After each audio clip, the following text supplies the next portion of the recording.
Pasaulē kopumā atkārtot recesiju nav gaidāma. Tas bija tāds unikāls gadījums 2009. gadā, kad faktiski tikai kaut kādi daži attīstības tirgi, piemēram, Ķīna, Indija, uzrādīja joprojām izaugsmu, un gandrīz visa attīstītā pasaule ar retiem izņēmumiem bija recesijā.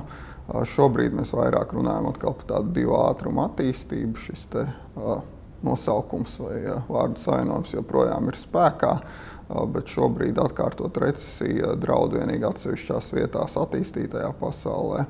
Un faktiski mēs runājam par šiem attīstības tirgiem, tad tur joprojām gaidām diezgan strauja izaugsme.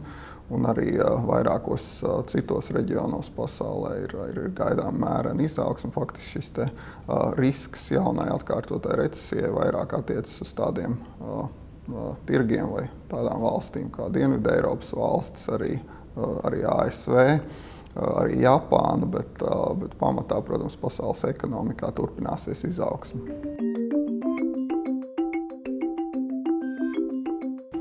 Galvenokārt tas, ka centrālās bankas ar saviem šiem likviditātes nodrošināšanas pasākumiem ir faktiski nodrošinājušas tādu naudas resursu pārpilnību pasaulē.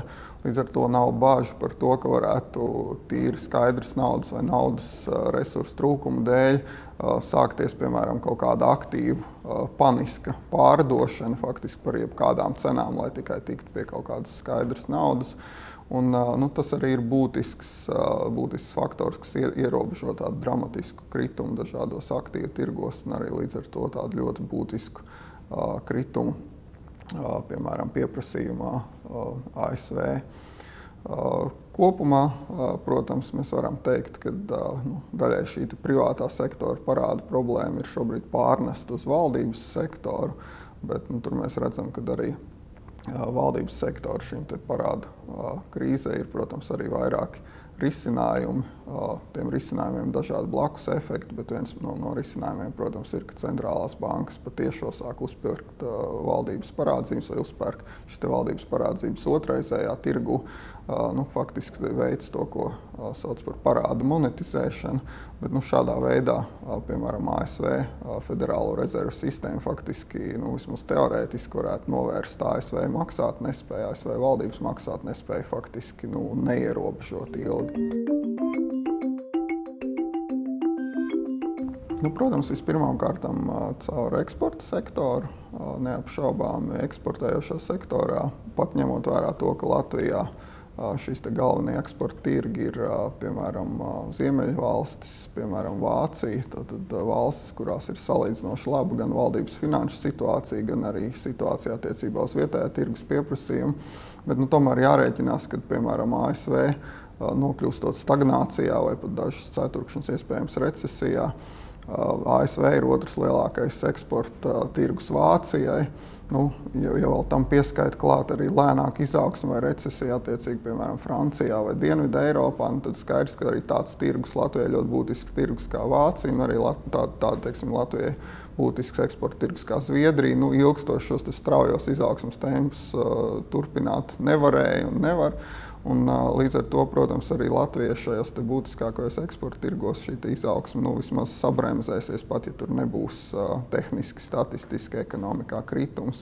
Attiecīgi, protams, Latvijā visticamāk ir grūti gaidīt tālāku eksporta pieaugumu pēc šī gada 3. ceturkšņa. Ticamākais risinājums ir vienkārši šo budžeta deficīta samazināšanas pasākumu turpināšana. Mēs redzam, ka papildus budžeta grozījumi ir šobrīd pieņemti gan jau Itālijā, visticamāk arī tuvākajā laikā Francijā. Un, skaidrs, ka šīs valstis, kuras ir zaudējušas finanšu tirgus uzticību vai draud to zaudēt, faktiski ir spiestas visiem iespējamiem līdzekļiem censties pierādīt, ka viņas tomēr ir uzticamas un ka šī parādu situācija nedraud iziet no kontrolas. Un, protams, starplaikā, kamēr arī tas notiek, protams, Eiropas centrālā banka palīdz vienkārši šīm valdībām arī uzpērkot šo valdību parādzīmes otraizējā tirgū, tādējādi samazinot procentu likumus, par kādām, piemēram, Spānijai vai Itālijai ir jāaizņemās finanšu tirgos. Visticamāk, tālāks likmi pieaugums tādā pārskatāmā laikā nesekos. Varētu teikt, ka visticamāk aptuveni pat kaut kādus 6-9 mēnešus Eiropas centrālā banka kā minimums turēs šīs likmes 1,5% līmenī.